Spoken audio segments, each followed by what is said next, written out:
Persepsi adalah biang masalah. Percayakah Anda bahwa dalam pelajaran Millionaire Mindset, persepsi merupakan hal nomor satu yang wajib dirubuhkan? Karena disampaikan di sesi awal, inilah pelajaran yang paling banyak menghasilkan resistensi atau perlawanan dari banyak peserta, termasuk saya. Contoh persepsi beberapa orang yang berkomentar seperti ini. Zaman sekarang banyak perempuan matre. Lihat lelaki hanya dari ukuran materinya. Dalam Millionaire Mindset, persepsi bukan seperti itu, tapi seperti ini. Hanya lelaki yang kere yang bilang bahwa semua perempuan matre. Anda lihat bedanya kan? Persepsi ini bisa membuat Anda tertohok-tohok, tetapi hati kecil sebenarnya mengiyakan juga. Atau contoh lain persepsi seperti ini. Belagu banget sih ini orang, pakai motor Harley, suaranya menggelegar berisik, gayanya sombong. Sering kita mendengar komentar orang seperti itu, bukan? Akan tetapi sebenarnya pernyataan tersebut merupakan antitesa atau lawan dari sisi konsius pikiran yang menyatakan saya tidak mampu beli motor Harley. Karena itu sebagai pelampiasan keluarlah omongan negatif yang mengutarakan persepsi dari sisi buruknya. Di awal-awal sesi semua diacak-acak begini. Ya, otak kita rasanya seperti dibolak-balik. Ini merupakan suatu hal yang membuat tidak nyaman, tetapi dalam pikiran hati kecil kita rasanya seperti ada yang nyeletuk. Iya juga sih, karena sudah ada kesepakatan di antara sesama peserta dan fasilitator yang mengajarkan bahwa mereka akan menggunakan bahasa langsung. Mau tidak mau persepsi tersinggung, harga diri, gengsi, atau ilmu atau apapun yang dipegang sebagai kebenaran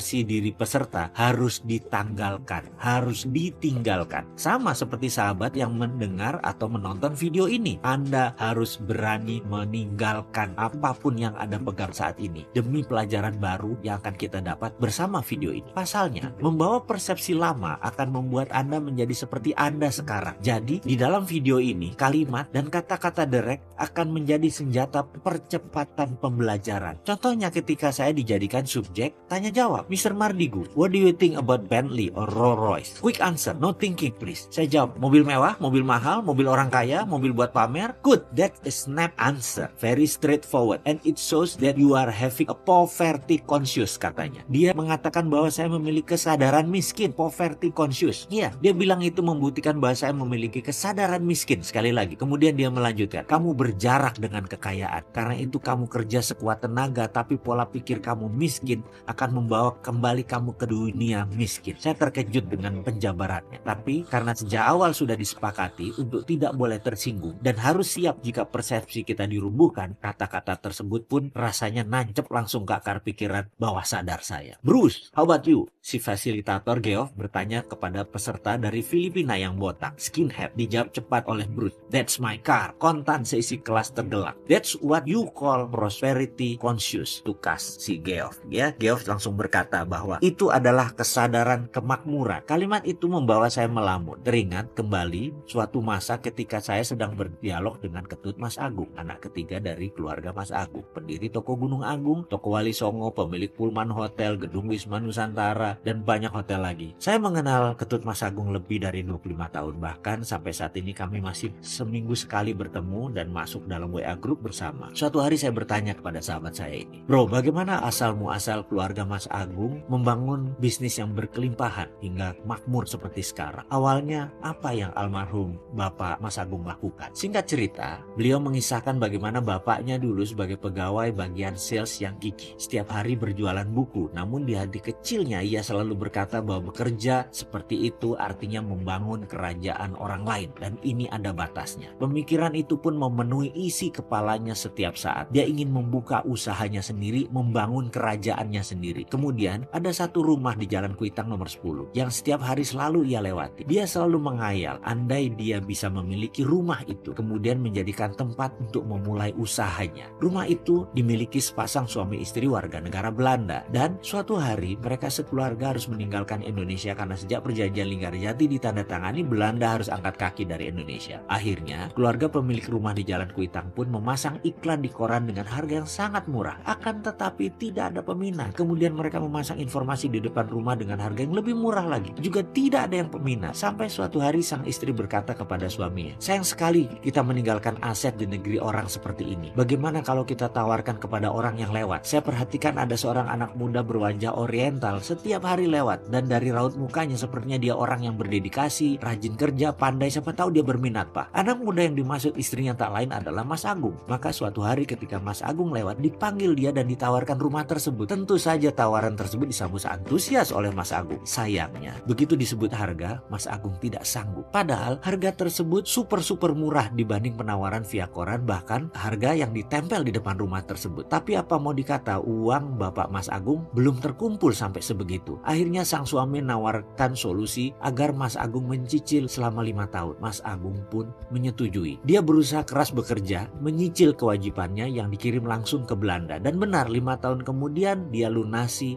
rumah tersebut. Sahabat saya, Ketut Mas Agung menyimpulkan, begini Mardigu, misalnya dulu bapak saya tidak pernah menyatakan berkali-kali bahwa dia akan punya bisnis sendiri. Misalnya dulu bapak tidak pernah membatin setiap lewat rumah tersebut bahwa dia ingin memulai bisnis dari sana. Ini rumah saya. Misalnya dulu dia tidak mengulang-ulang mantra dalam dirinya, ini rumah saya, ini kantor saya, ini kerajaan bisnis saya mulai dari sini. Pasti rumah itu dibeli orang lain, bukan ditawarkan kepada dia. Ketika dia berkata tidak mampu, pasti sepemilik rumah akan mencari pembeli yang mampu, bukan menawarkan solusi menyicil kepada dia. Ya, intinya adalah percaya sebelum terjadi, pasti akan terjadi. Dan hal ini rupanya diwariskan kepada ketiga anak-anak.